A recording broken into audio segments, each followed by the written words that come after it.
I wanted to give you guys just a really quick tour of our kind of European kind of camping setup. We did a video a while ago, which I'll link up above, which was kind of our UK camping setup when it's raining and the weather's a bit more unpredictable. But as it's nice and hot, and it's very, you know, it's going to be hot, you know, for the next two or 3 months. So it's a little bit different. So it'd be good to update you guys on that. This is our pitch. It's a 100 square meter pitch, which is pretty standard for Europe.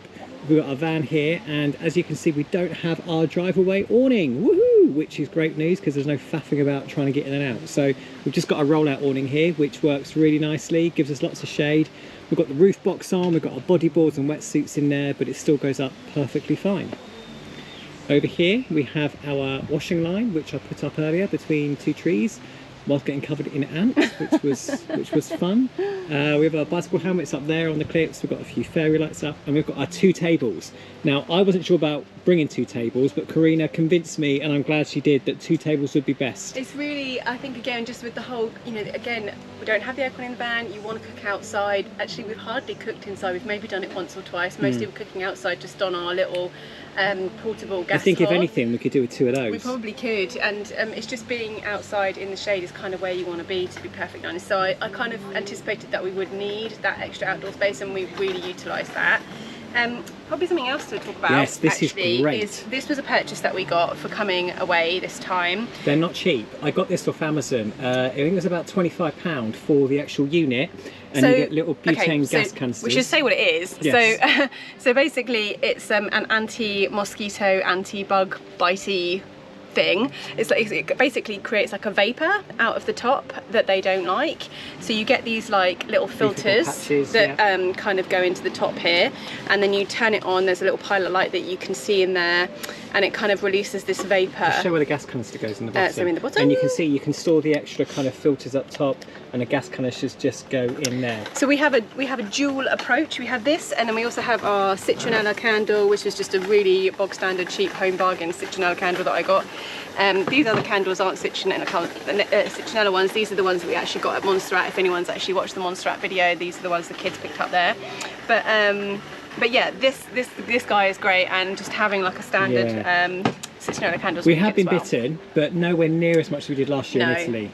No, to be perfectly honest, Italy was, I felt like we were just like mosquito buffet, here I am. But here it's been a lot better. We've all got a few bites. It's pretty much to be expected, you know, you're outside all the time. We've got quite a bit of repellent as well. There's a really good one that my mum gave me actually, which was I think an Avon one. Yes, it is. Apparently the SAS use Avon. Apparently the SAS use Avon. I don't know how true that is. Mum. Marcia, if you're watching. I'm not sure that they use Avon, but apparently they use the stuff that Avon have branded as the, I don't know. But anyway, it's an Avon one. It's called Skin So Soft. It's in their Skin So Soft brand, and we can you know, show you guys. But it seems to be doing a really, really good job, and actually it doesn't have that really like chemically smell. It smells really nice. Some of the mosquito repellents have a really horrendous smell, but it doesn't have that, which is nice. So yeah, so definitely recommend this guy here. Anyway, onward with the tour. So over here we have our toilet tent, which is what it says. It's a toilet tent with our Thetford Portaloo in. We've done a whole video on the Thetford Portaloo. We'll link in above the video. That works really well for us.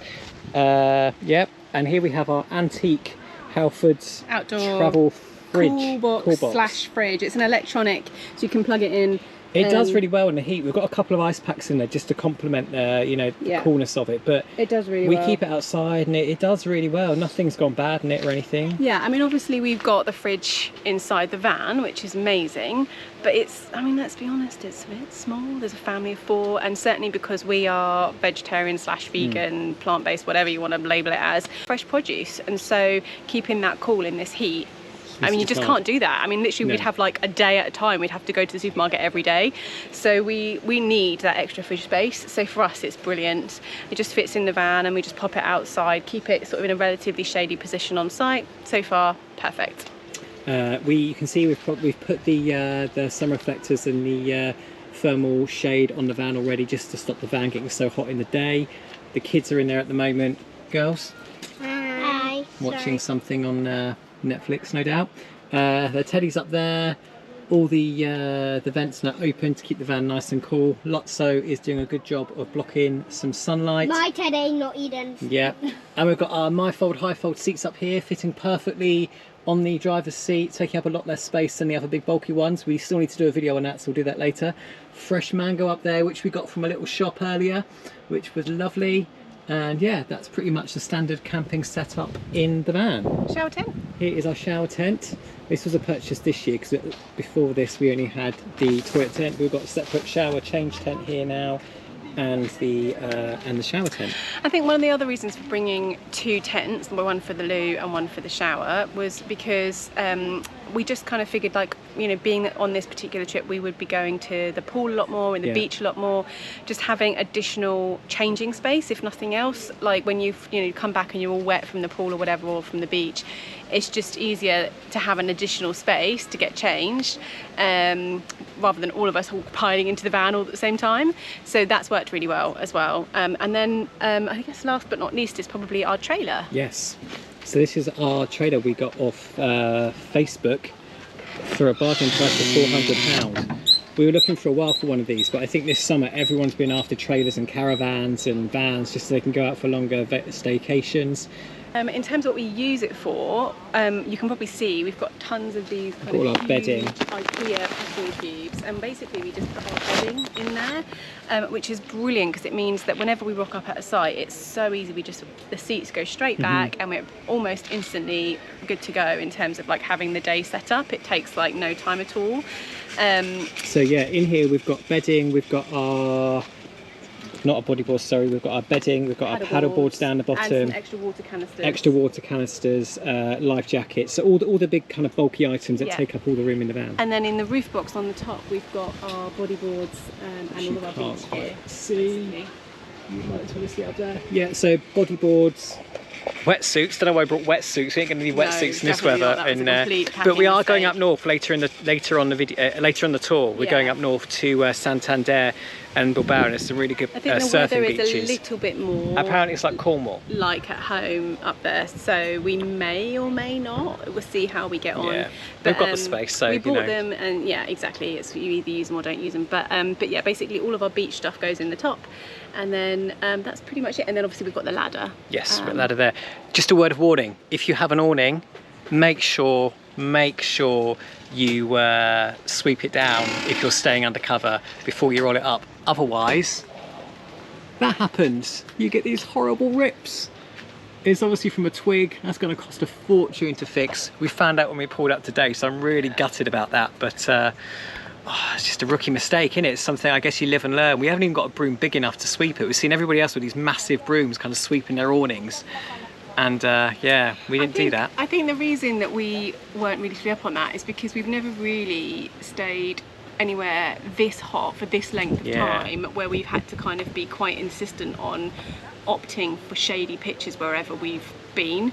And so obviously with shade, you're going to get stuff, you know, from the trees, you're going to get stuff falling, like sap, you know, leaves, all that sort of stuff is going to be falling on your van.